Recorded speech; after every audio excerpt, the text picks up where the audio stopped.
Well, good evening. Thanks so much, Ron, for that kind introduction. And just a wonderful day it was for my wife, Alex, and me to spend some time at the Reagan Ranch. It's our first time, and wow, what a moving experience that is. Let me just take this opportunity to congratulate Ron and Andrew and the entire team for all of your work. What a great evening this is, and thanks to all of you for being here this evening. Great to be with you. Bradley Foundation is just very proud to have been a partner and a supporter of the Young America's Foundation for more than 30 years. In short, we believe in your mission, we believe in your vision, and your results certainly speak for themselves. So thank you for all of that. Just a few words on the Bradley Foundation, and just by way of background, we've been a leader in conservative philanthropy since the mid-1980s, and we're really proud of our work. You may not have heard of the Bradley Foundation, but we're doing some great things. Today we're a foundation of almost $900 million. We make grants of between $40 and $50 million a year, and if you go back to our history to the mid-80s, we've now made grants of more than $1 billion to about 2,000 organizations across the country.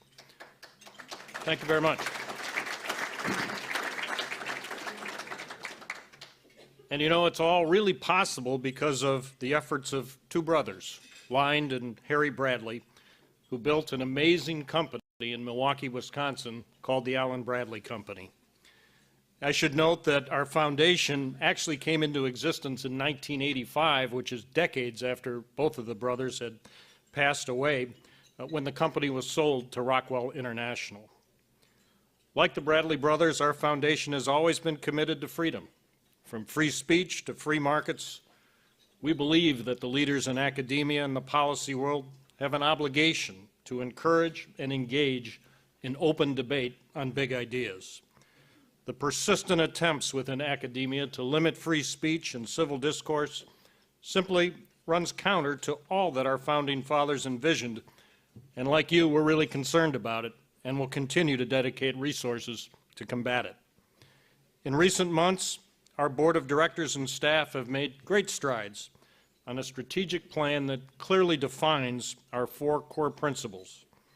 First, a fidelity to the Constitution with its principles of limited government, federalism, separation of powers, and individual liberties. Second, a commitment to free markets that allow for private enterprise, entrepreneurship, and voluntary exchange within the rule of law. Third, a commitment to the fundamental institutions of civil society that cultivate individuals capable of self-governance.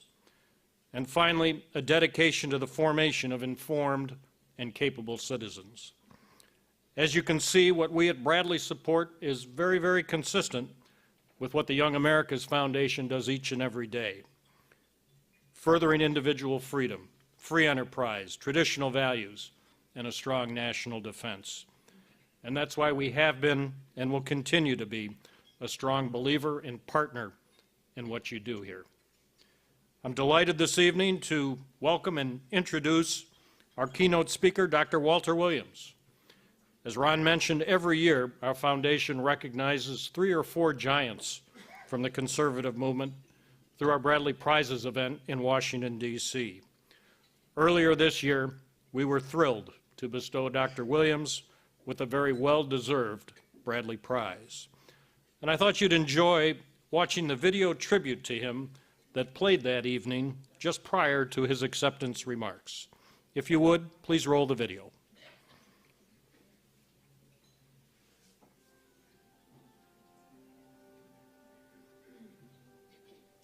Well, I've been Walter's colleague for 32 years almost, but I first encountered him when I was an undergraduate economics major. I was watching TV. I think it was Phil Donahue's show. I never heard of him, but I could tell we were of like mind, and I was just really impressed with his demeanor, with his smarts, with his quickness, with his intelligence. I first met Walter Williams in the summer of 1969 when I was teaching summer school at UCLA. And just one day, some tall guy walks into the room and says, "I've heard that you have ideas like mine." When I was asked to interview here at George Mason, one of the first things that occurred to me is that, wow, if I get this job, I'll be a colleague of Walter Williams. He never took a class from me. He came to me precisely because he had already independently arrived at the very same kinds of conclusions that I arrived at. Walter grew up playing basketball with Will Chamberlain, just on the streets. And Walter wanted to go into the NBA, but he figured, what are the chances of him succeeding in the NBA given that he's only the second best basketball player in his small Philadelphia neighborhood? Well, the best one was Will Chamberlain. Walter is not a go along to get along kind of guy. And that's a very large part of his being willing to say things that I'm sure that many other people knew, but were not about to say.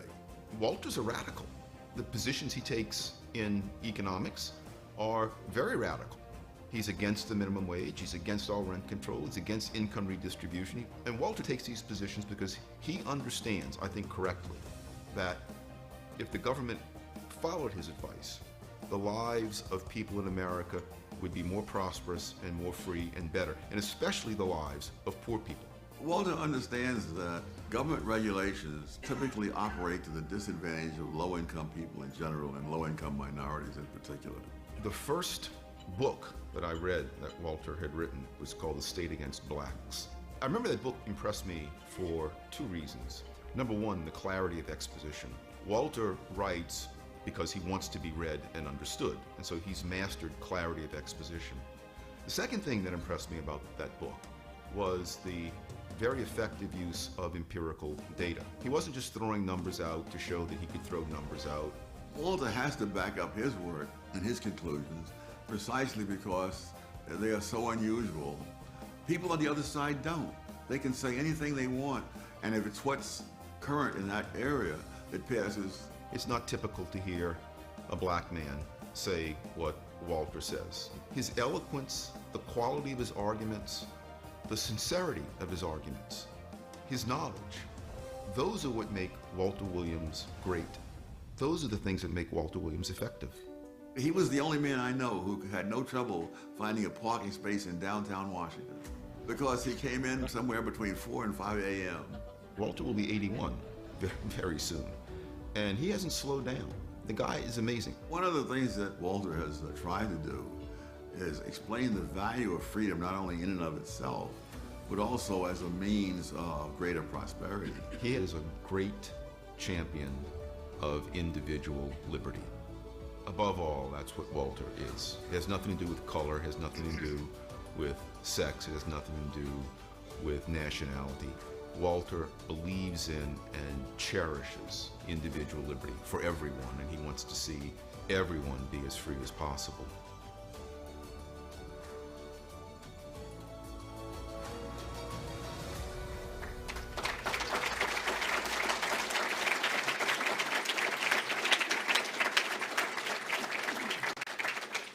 Ladies and gentlemen, Dr. Walter Williams.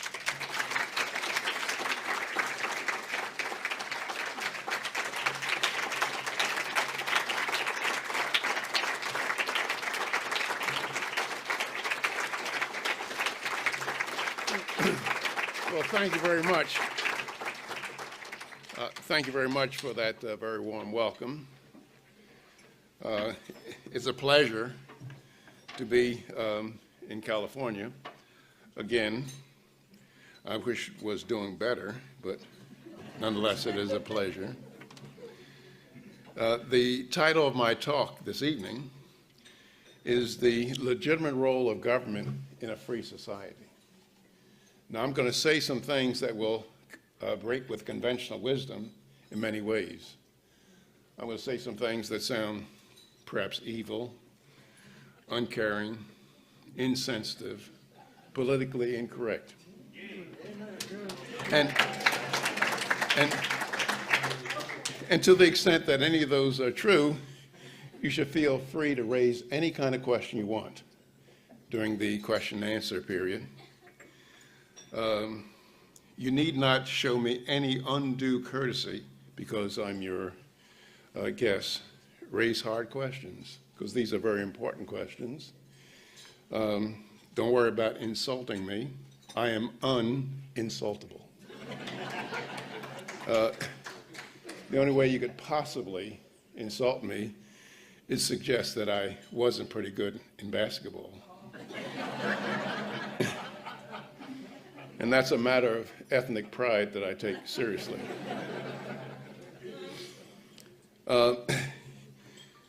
One of the justifications for the growth of government, far beyond what the founders of our nation envisioned, is to promote fairness and justice. Now, that might be a worthy goal, but at the same time, we might want to ask, what is fairness and justice? What is the legitimate role of government in a free society? Let me spend just a few moments talking about what the founders of our nation saw as the legitimate role of the federal government. And to do that, let's go to the rule book that they gave us, namely the United States Constitution. Most of what the founders visioned as the legitimate role for the federal government is found in Article 1, Section 8 of the United States Constitution, which I encourage you to read. Just let me briefly quote some sections thereof. It says, the founders gave the Congress the right to collect taxes, duties, and imposts, to pay the debts, and provide for the common defense and the general welfare of the United States. It gave Congress the power to borrow money on the credit of the United States, to regulate commerce with foreign nations and among the several states and with the Indian tribes. It gave Congress the authority to coin money, establish post offices and post roads. And the framers gave Congress taxing and spending authority for these and a few other activities. Namely, if you read Article 1, Section 8, there's 21 things that Congress is authorized to do. Nowhere in the Constitution do we find authority for Congress to tax and spend for up to 3/4 of what Congress taxes and spends for today. That is, there's no constitutional authority for Congress to spend money on agricultural handouts, for saving failing businesses, for welfare, food stamps, Medicare, not to mention midnight basketball. Now, through numerous successful attacks, there have been attacks on private property and free enterprise. And Thomas Jefferson, one of the great founders of our nation, he anticipated this when he said, the natural progress of things is for government to gain ground and for liberty to yield. The best way of looking at the process of how government is gaining ground and liberty yielding is to look at what has happened to taxation and spending in our nation over the course of our history. Now, there's only one way, ladies and gentlemen, to look at taxes. Taxes represent government claims on private property. Indeed, if government were to tax private property at 100%, it would confiscate it. And we find that taxes have been going up. An even better measure of what government does is to look at what has happened to spending, federal spending over our history, well, federal and local spending. Since between 1787, the date of the Constitutional Convention in Philadelphia, and 1925, federal expenditures were 3% of the GDP. Today, federal expenditures are close to 25% of the GDP. State and local governments spend roughly 8% of the GDP. Now, the average American in 1787, he worked 7 days to pay federal, state, and local taxes. Today, the average American works from January 1st until late April to pay federal, state, and local taxes. Now, what's the significance of this? Well, the significance is that as time goes by, we own less and less of our most valuable property, namely ourselves and the fruits of our labor. Another way of looking at this is that the average American does not have the rights to decide how the fruits of his labor will be used. Somebody else makes that decision. Now, in the economic sphere, the founders thought that relatively free markets, or what is called capitalism, was the most effective social organization for the promotion of personal liberty. Indeed, capitalism is defined as a system where individuals are free to pursue their own interests. There is voluntary exchange. There are property rights held in goods and services. And indeed, much of the original intent of the United States Constitution was to bring about a climate in which this kind of social organization could occur. Now, the great benefit that goes ignored by most Americans is that the great benefit of the free enterprise system is that through private ownership of property, it minimizes the capacity of one person to coerce another person. And so it restricts government to the legitimate functions of government. And what are the legitimate functions of government in a free society? Well, one legitimate function of government is to protect you and I, you and me, from international thugs who wish to violate our private property rights. So that says that one legitimate function of government in a free society is to protect you and me, is to provide for national defense. Another legitimate function of government at some level is to protect you and me from domestic thugs violating our private property rights. So that says that at some level of government there should be the provision of police services. Other legitimate functions of government in a free society are those of adjudication of disputes, providing certain public goods, that is, public goods that benefit all Americans. And I might also add, each American is duty-bound to pay his share of these legitimate functions of government. Now, some people might argue, if you talk to some of your legal friends, they might say, well, this guy Williams has a very, very narrow view of the United States Constitution. They'll tell you that our Constitution is a living document. Now, anybody who says that our Constitution is a living document, we have a living Constitution, is also at the same time saying that we don't have a Constitution. That is, for the rules of the game, the Constitution represents the rules of the game. And for the rules of the game to mean anything, they must be fixed. And you can look at it another way. I could ask you, well, how many of you would like to play me poker this evening and the rules be living?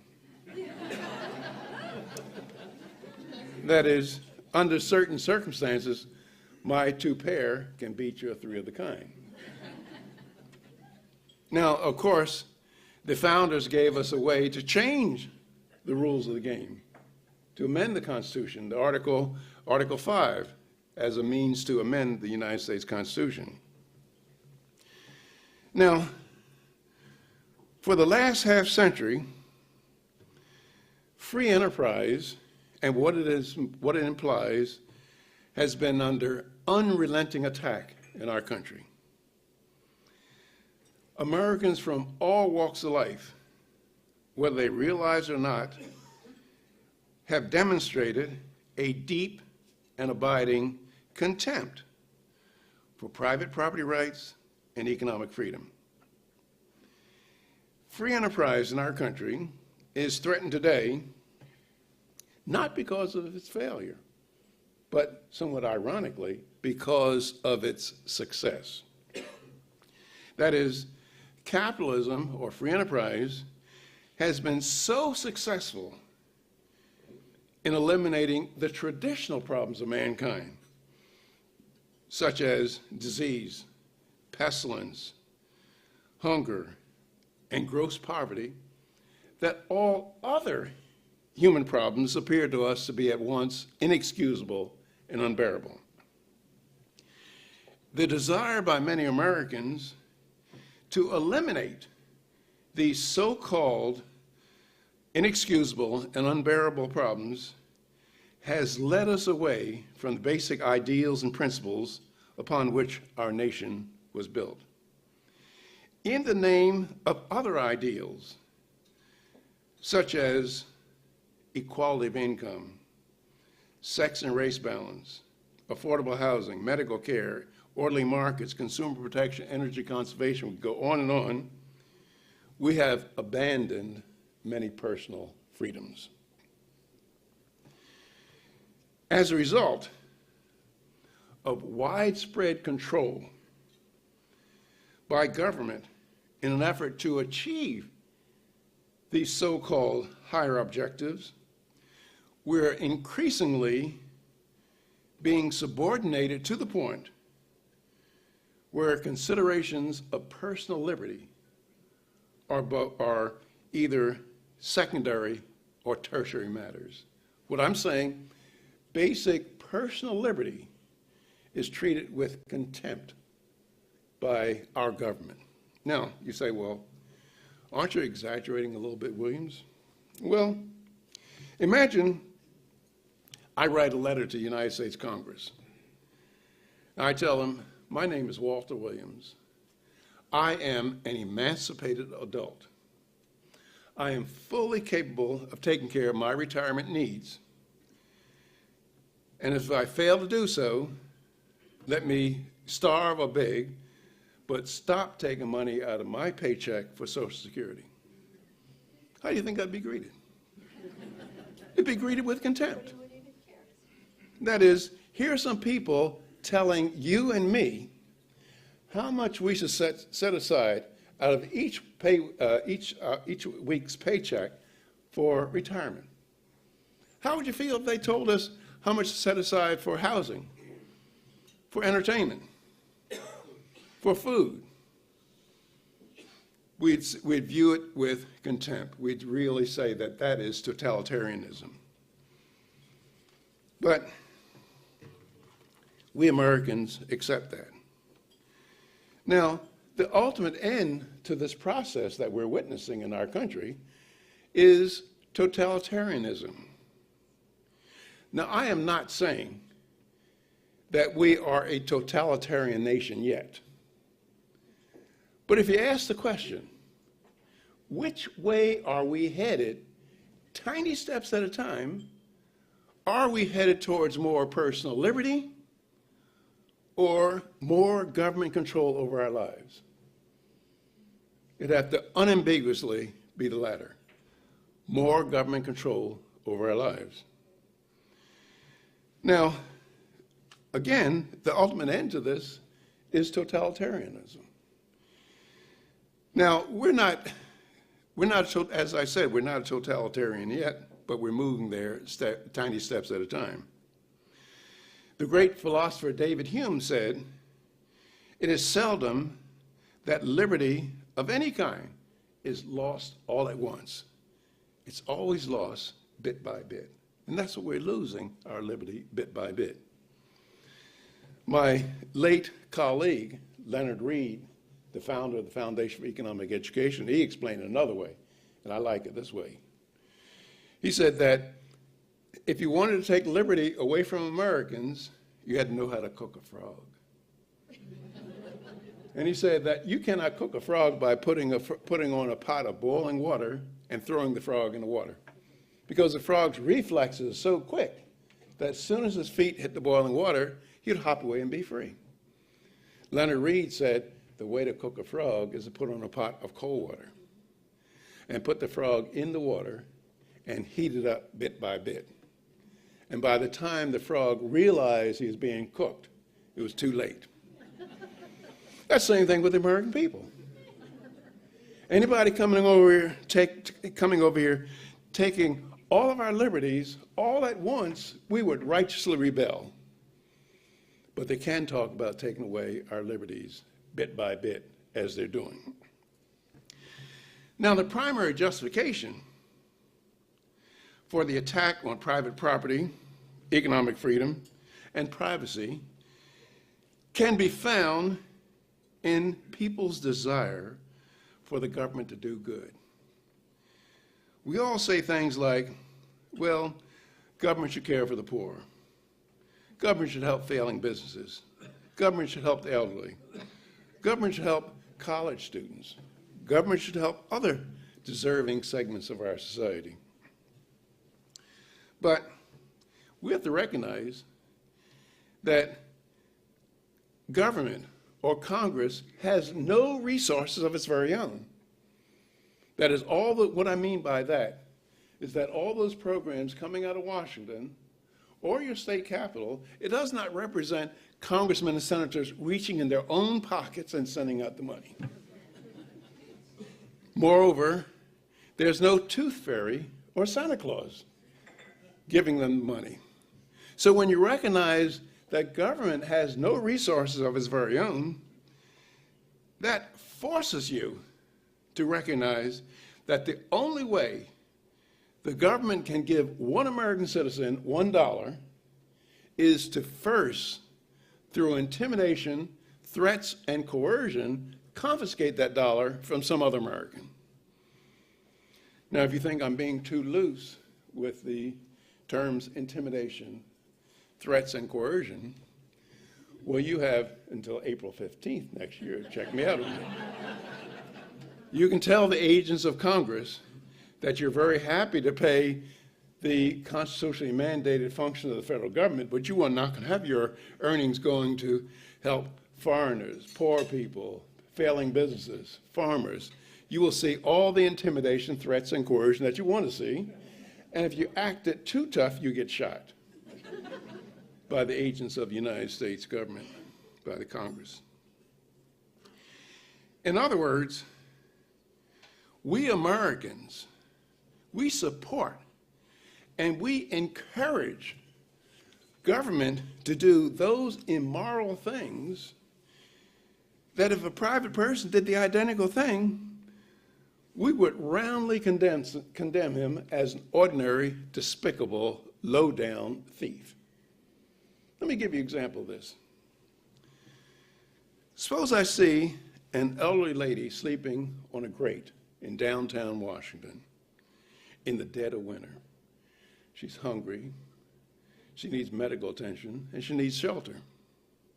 And suppose I walked up to Ron with a gun in my hand, and I said, Ron, give me your $200. And then with the $200, I go down, buy the lady some medical attention, some shelter, and food. Would you find me guilty of a crime? Of course you'd find me guilty of crime. You'd find me guilty of theft.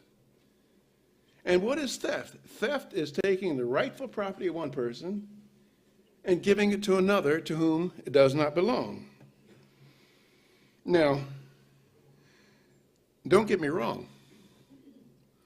I think that helping one's fellow man in need is praiseworthy and laudable. I think that helping one's fellow man in need by reaching in your own pockets to do so is praiseworthy and laudable. Helping your fellow man by reaching in somebody else's pockets to do so is worthy of condemnation. And for the Christians among us, we have to keep in mind,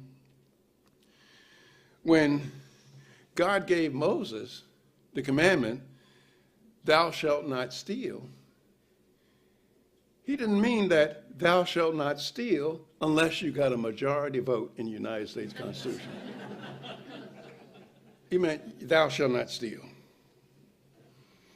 Now, do-gooders in our nation,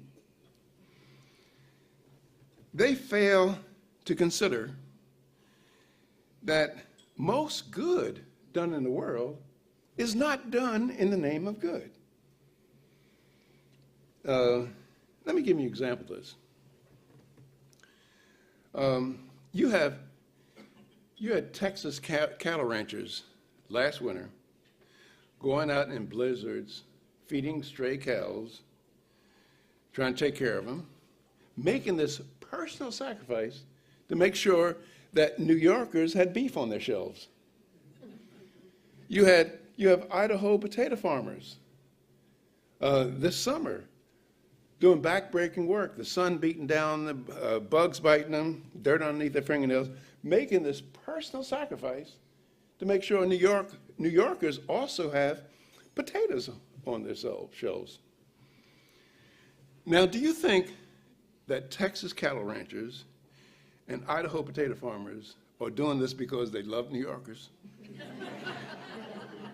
They may hate New Yorkers. I'm not that wild about New Yorkers myself.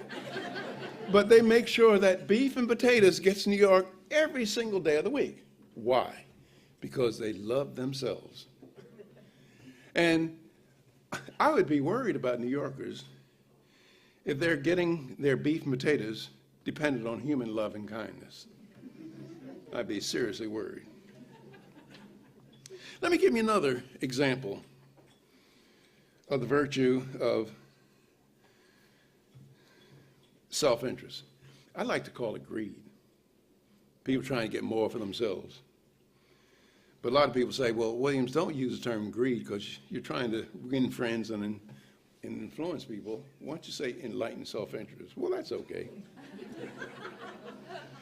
But I've often told people that I don't care about future generations of Americans. And some people are shocked when I tell them that. They say, Williams, how come you don't care about future generations? And I say, well, what have future generations ever done for me? I mean, some kid that's going to be born in 2050, what has he done for me? And if he hasn't done anything for me, how then am I obliged to do anything for him? Where's the quid pro quo? But however, if you watch my actual behavior, it would belie that sentiment. A number of years ago, I planted seedlings on my property. Now, when those trees reach their full maturity, I'll be dead. There'll be some 20, 50 kid swinging my tree, eating my apples, my pears. Mrs. Williams, she made extensive improvements to the house. Beautiful sunroom. And that sunroom is going to outlast us. And there'll be some 20, 50 kid tracking mud in my sunroom. Now, what's at least some of the motivation of my sacrificing current consumption to benefit a future generation? Well, it's very easy. The nicer my house is, the longer it will provide housing services, what? The higher the price I get when I go to sell it. That is, by pursuing my own narrow selfish interests, I can't help but make a house available for a future generation, whether I care about them or not. Let me give you another example. You people look like nice people. I don't know whether you're nice or what.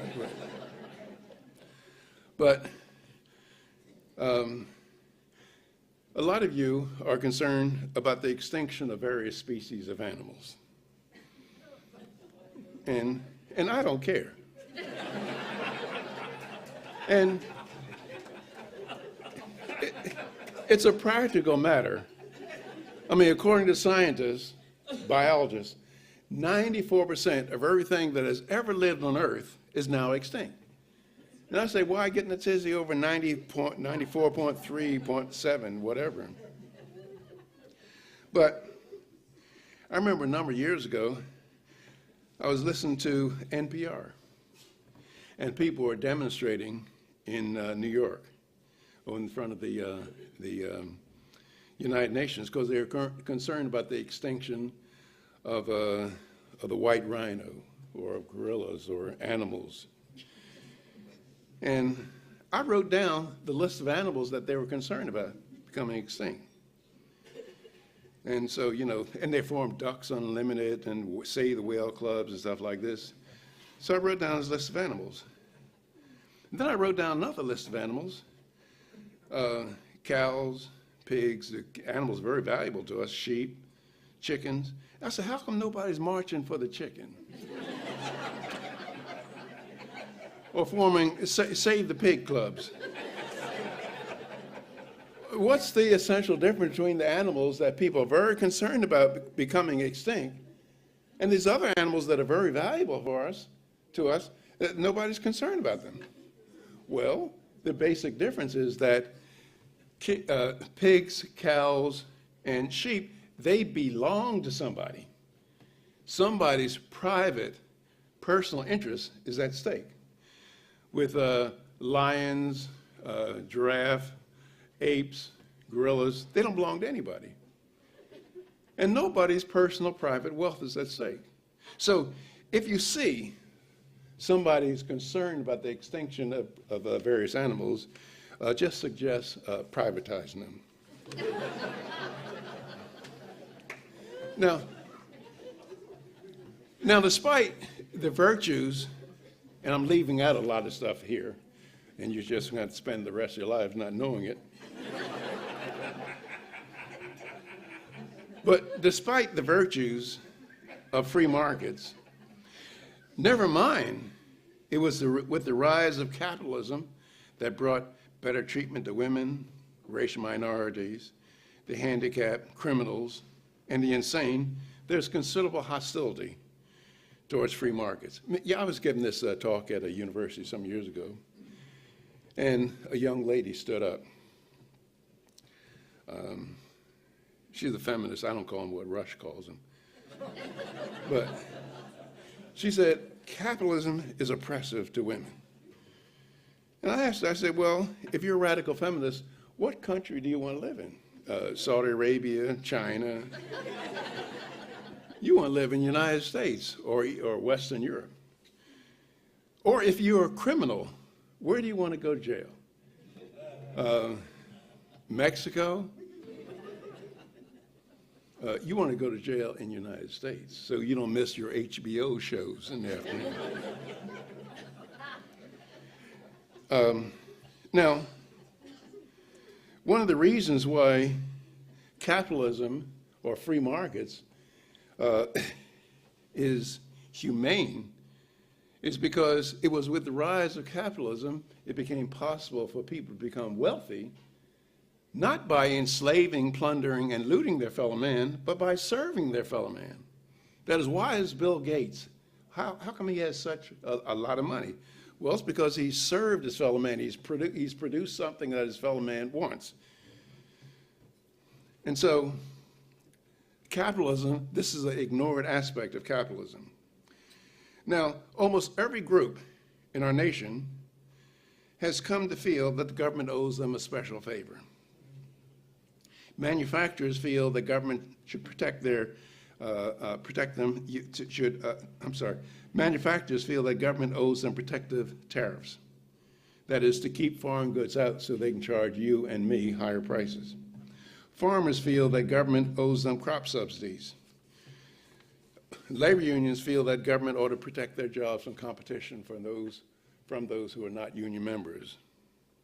College professors think that government ought to give them money to do studies, like do studies on poverty, get $500,000 grants to do studies on poverty, and have meetings in Miami in the winter to talk about poor people. And everybody's involved with this. That is, Conservatives rail against food stamps, aid to families with dependent children, legal aid, but they come out in support for aid to dependent farmers, aid to dependent banks, aid to dependent motorcycle companies.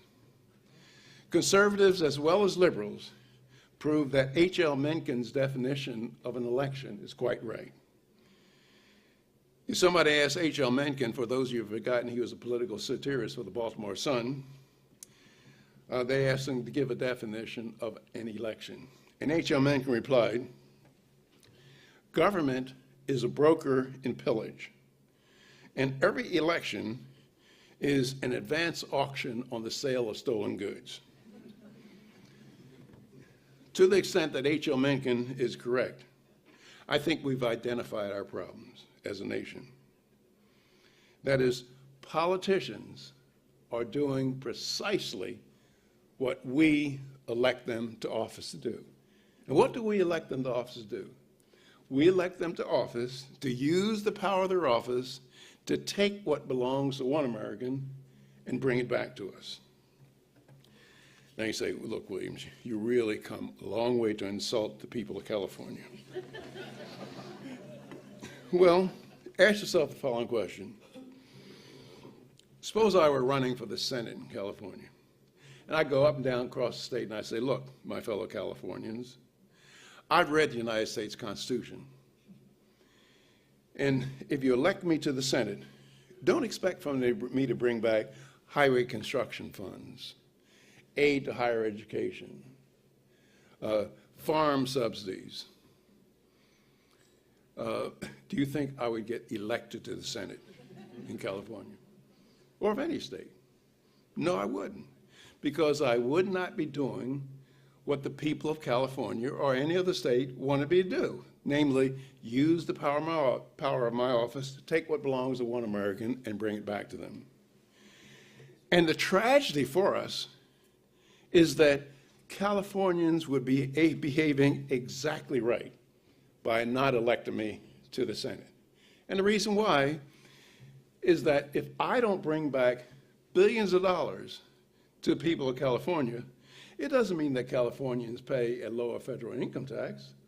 All that it means is that Arizona gets it instead. That is, once legalized theft begins, it pays for everybody to participate. And those who don't participate wind up holding the brown end of the stick.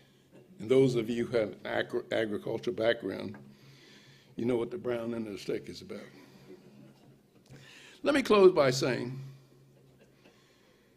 that I think that if our founders were to come back today, they'd be quite disappointed in you and me.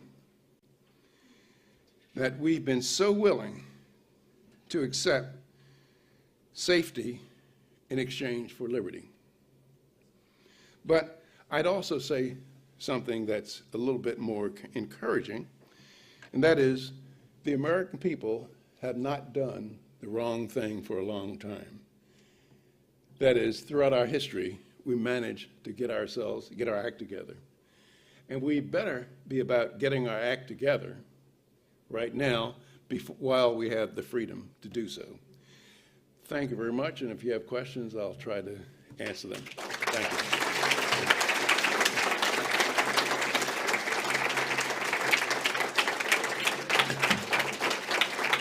Thank you very much. Thank you. Thank you.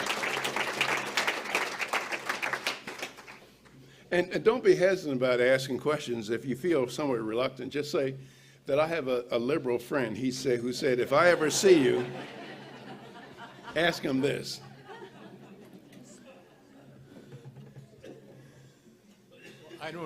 Can you hear me? Yes. Yeah. I don't really have a question, but I thought I could help you with one of your stories. You were telling the story of holding up Ron Robinson in order to help the lady in the street who needed medical care and everything like that, and you said that you took $200 and used it for her. I don't think that's right. I think you kept $50 and used $150 to take care of the lady, and that's what the government would do. Yeah. But still, it's immoral. This lady over here had a question. Yeah, I have some here. thinks. This is not well framed either, but the spigot has been opened up at full blast. And I don't know how or what you propose, what the solution would be to close the spigot on losing our freedom right now. But it seems every day it's coming at us faster and faster. Well, yeah, it reflects a moral problem in our country, a deep moral problem. And when I say a deep moral problem, I mean, I think that it is immoral for one American to be forcibly used to serve the purposes of another American. And I think that if it were quite explicit, then you and me, you and I would have difficulty in doing it. For example, imagine that there's an elderly lady down the street from you. She's a widow, and she cannot mow her lawn herself. And how many people do you think, even your liberal friends, how many people do you think would force a person to go down every week to mow her lawn? You probably would not find that many people, even our liberals among us, that would force a person under the pain of imprisonment or death to go down and mow this lady's lawn. Well, let's look at another one. Well, how many people would force somebody in the neighborhood to take $50 out of their earnings each week to go down and buy the lady lawnmower services? Not too many people would support that, I don't think. But they would support each of us being taxed and the money going into the government pot, and then the government would send the money out to help the lady out, to get her lawn mowed. Many people would support that. But nonetheless, it represents the forcible use of one person to serve the purpose of another. And matter of fact, the forcible use of one person to serve the purpose of another is a fairly good working definition of slavery. That is the forcible use of one person to serve the purpose of another. And tragically, many Americans accept that that's okay to do that. And so I think to a significant degree, we need a moral reawakening. Now, James Madison is the acknowledged father of the United States Constitution. And in 1794, Congress appropriated $15,000 to help some French refugees. James Madison stood on the floor of the House, irate, and he said, and I'm virtually quoting him, he said that I cannot undertake to lay my finger on that article of the Constitution which granted a right to Congress of expending on the objects of benevolence the money of their constituents. That's the father of the Constitution. Can you imagine what the American people would do to a politician running for office today who said the same thing? We would run him out of town on the rail. Or James Madison also said that, because a lot of politicians say, well, we do it general welfare. And he said, well, I've always regarded general welfare as qualified by the details in the Constitution. James Madison also said that charity is not a legitimate role for government. Can you imagine what the American people would do to a politician saying the same thing today? We'd run him out of town on the rail. And so I think that's a big part of the problem of our nation. We've lost our moral footing. We think that legalized theft is okay. That's what I would do in the case of taking Ron's money to help the poor person or lady. That's legalized theft. Oh, I'm sorry. Is it the case that Wilt Chamberlain got so good at that fadeaway jump shot because you kept denying the drop step to the basket when it was your turn to guard him? No, he was just good.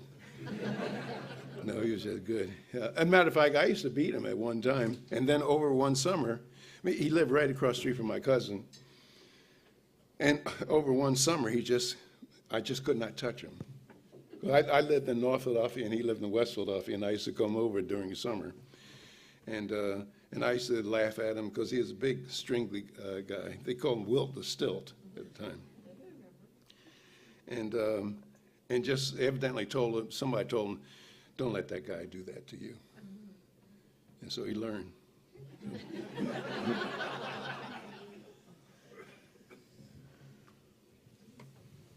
Yeah, a lot of people come to the United States for the benefits that the United States have, both legitimate and welfare type.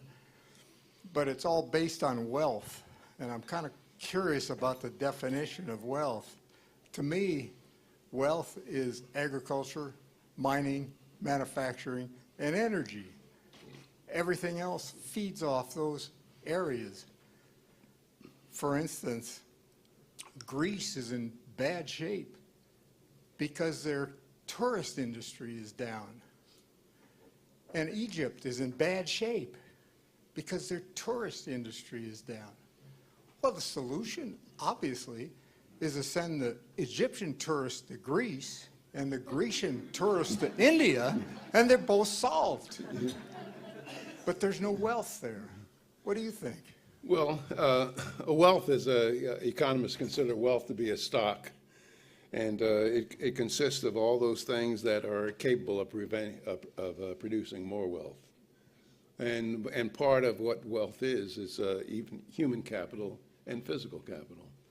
And as a nation, we are very, very wealthy in terms of physical capital and human capital. And human capital consists of all man's physical and mental talents. But however, with human capital, there's a threat by our education system. It's not doing as well as otherwise could do in terms of promoting human capital or creating human capital. Good evening, Dr. Williams. Thank you very much for traveling.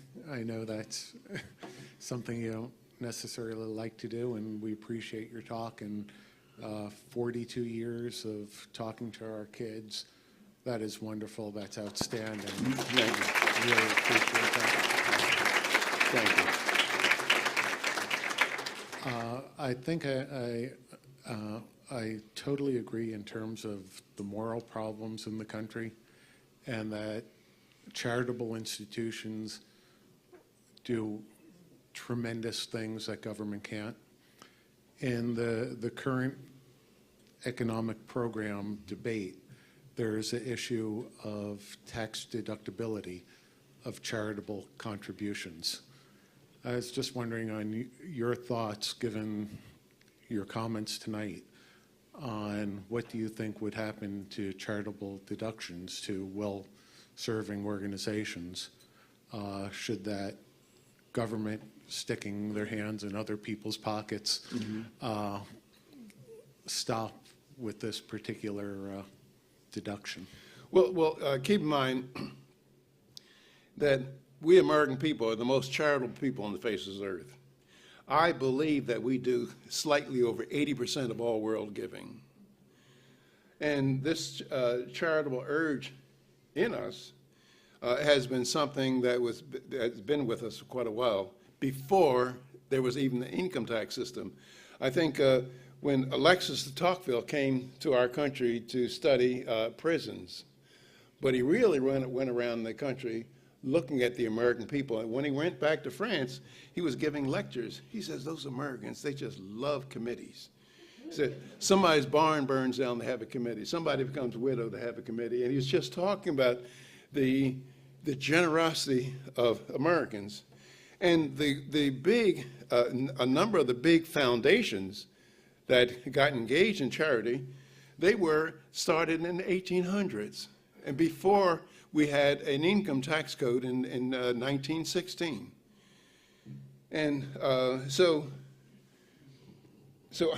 I'm not fully aware what would be the effect of lowering the tax deductibility of charitable contributions. I don't know, but I'm just telling you one thing is that we became a very charitable people before we even had an income tax code, and probably the income tax code probably I would guess, or I was just guessing, it didn't help charity that much. I'm just guessing, but I could be wrong about that. First off, Doctor, thank you for coming in a long distance to speak to us. You mentioned greed and your motivation to improve your home so you can sell it later on and make more money. I kind of feel it's much more current than that. I feel you're improving your home so you and your wife can live a better life right now, and to hell with the further generation. What I'm trying to figure out is how do we motivate people to have the same motivation that you have to improve your current situation now, and the hell with the further generation. Well, that's another effect of private property. If you ask the question, would I have the same incentives to forego current consumption to produce something that's going to outlast me if there were a 75% tax when I sold my house? Or if the government owned the house, would I have the same incentives to take care for it? And so whatever weakens a person's private property weakens his incentive to do the socially responsible thing, and the socially responsible thing is to conserve on the scarce resources of our society. And if you look around and you ask the question, what are those things that receive the best care, and what are those things that receive the least care? It happens to be the best care are privately owned things, and the least care are publicly owned things. As I used to tell my students, back at one time, years and years ago, I used to smoke in class. And I used to put this cigarette out on the ground. And so I know some of my students were saying, well, does he do that at home? No, I don't do that at home, because it's my house. I would bear the cost of my behavior. But if the government owns it, I don't bear the cost. Or another example, my wife used to criticize me about this, is that and she thought it was a bit childish of me, but I like to, when I'm in a car, I like this at the red light, I like to gun the engine, have the wheels turning and stuff like this, and then when the light turns green, just take off. Well, I only do that in a rental car.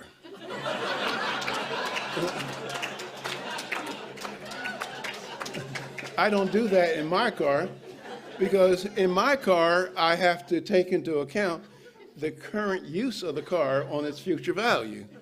But with a rental car, I don't have to take that into account. And so I hope no Hertz people are here. So the point is, if you want things cared for, you want them privately owned. I mean, you ask who takes care of a house better, an owner of the house or a renter? Well, it's the owner, because it's his property. He has a stake in the future value. Let's ask a couple more questions, then I have to get another drink of wine. We have one right over here. Yes, right over here. And then one over there. You have the last question. Thank you. Thank you for your presence and your enlightening speech. Just a simple question for you.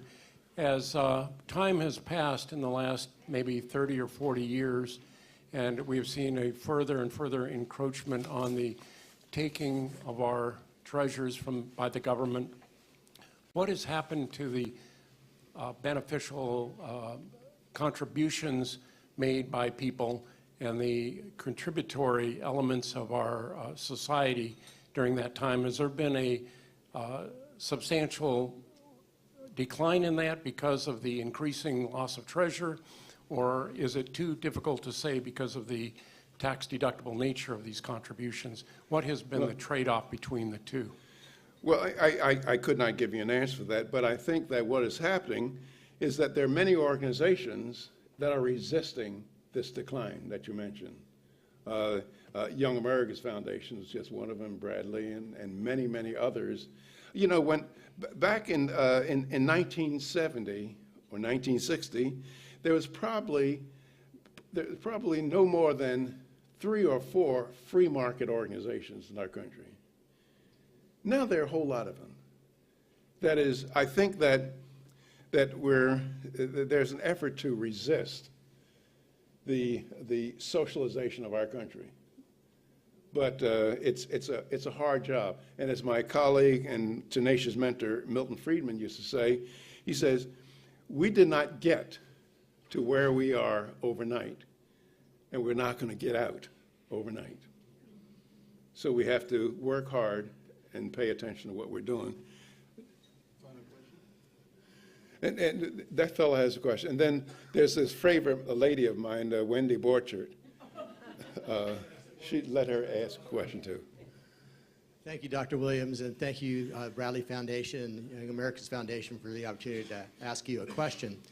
You didn't touch on the Federal Reserve and the problems that the Federal Reserve has caused our economy and the hole that we've dug through the Federal Reserve with interest rates being so low for an inordinate amount of time, and the national debt, which is going to keep interest rates low, in my opinion, for a long period of time, and what that has done to savings, and how is that going to affect our economy going forward, and is this the new normal? Well, I think if I had my way, I would repeal the Federal Reserve Act of 1913. And the Federal Reserve, if you look at the justification of the Federal Reserve Act, if you just read the act itself, the purpose of the Federal Reserve was to prevent bank failures and increase price stability. And if you just do a simple before and after study, there was greater price stability before the Federal Reserve Act and fewer bank failures before than afterwards. And today, a dollar in 1913 is worth 4 cents today. So it doesn't show a very good job. But of the Federal Reserve. But and so I would repeal the Federal Reserve Act. But just as importantly, we have to ask ourselves, why would we allow 12 people who are on the Board of Governors of the Federal Reserve, 12 people who are unelected, to have life and death power over the economy of the United States? They're unelected, and there are 12 people who have that power. And so if I had my way, I would repeal the Federal Reserve Act. And that's one of the things that just one of the things that Jackson did, President Jackson, in 1842, did not renew the contract for the Second National Bank. Now, Wendy Borchert, a longtime friend of mine and a troublemaker, she has the last question. I'm going to be nice to you, and God bless you for all you're doing, and I wish we could clone you. I want to ask you, since polls have shown that 53% of the people in America today receive some form of government assistance, whether it's city, county, state, or federal, what is their reason for voting against their pocketbook when they are receiving benefits from the government? How can we change it? Well, and God bless you. It's very difficult. I mean, it turns out that not only are so many Americans at the federal and state trough, but I believe it's 48 or 49% of Americans have no federal income tax liability. And not having a federal income tax liability makes people natural constituents for big spending politicians. Because if you have no federal income tax liability, what do you care about federal taxes? And matter of fact, this is one of the reasons why the so-called Bush tax cuts weren't very popular. Weren't that popular? Because people who are not paying any federal income tax, why should you be happy about a tax cut? And a tax cut might mean to you that some of your handout programs will be threatened by a tax cut. So I think that every American should have skin in the game. I mean, it's like I don't have any power, any right to tell Ford Motor Company what to do because I don't own any of its stock. I don't have any skin in the game. And I think that, that for the American people, we should require each person to have skin in the game. Matter of fact, I wrote a column some years ago. It turned out to be a bit controversial. But I was suggesting that people get one vote per $10,000 in taxes that they paid. And those who thought that would be unfair, just lower the taxes. Right? Thank you very much, folks. Thank you. Thank you.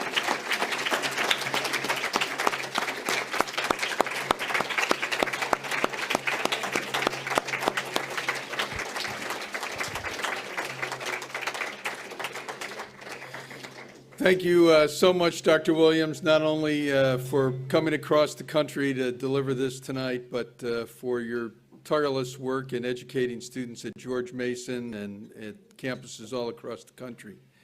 I think one point that I'd want to add to the earlier comment that might sometimes be lost here in Santa Barbara is Young America's Foundation's mission is to inspire, to teach and inspire students across the country about our principles.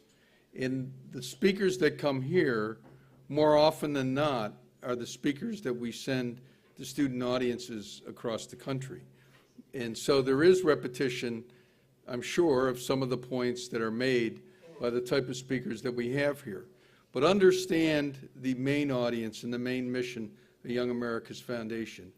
Every 4 years, there's 19 million young people going to our college campuses that have never heard these messages. If you add the high school numbers, it's into the millions. The biggest generation today in the United States is the millennial generation. So reaching these young people is the mission of Young America's Foundation. We're blessed when we have these speakers. This is a schoolhouse for Reaganism here in the center. And most of our programs are actually aimed at bringing young people who are interested in an experience, interested in learning about the presidency. The presidency is probably more important in their history lessons today than ever before. Much of history is taught around the presidency. So I add that because I'm so appreciative of the teachers like Dr. Mulholland and Dr. Williams, who understand that it's a fresh audience before them every single day in the classroom, in classrooms around the country. And that's really the mission of Young America's Foundation. That is why this place is very special. But I have to tell you, you're a fortunate audience in many respects, at least to understand Young America's Foundation, because it's here more than any other place that our speakers come and speak to non-students. So I do add that tonight just for clarity of our mission and how some of the events happen here in Santa Barbara are somewhat different than the day-to-day activities of Young America's Foundation. The Bradley Foundation has been a tremendous help to our movement in every levels, for every audience across the country, has been a tremendous help. If you want a case study of improving the community and these messages, reaching people and changing, you should study what Bradley Foundation has done in Milwaukee and in the state of Wisconsin, but the impact of their ideas all across the country. We're most grateful to have the opportunity to work with you tonight. We wish you Godspeed in your return to the Bradley headquarters and the work in the days ahead. Thank you all for being with us tonight.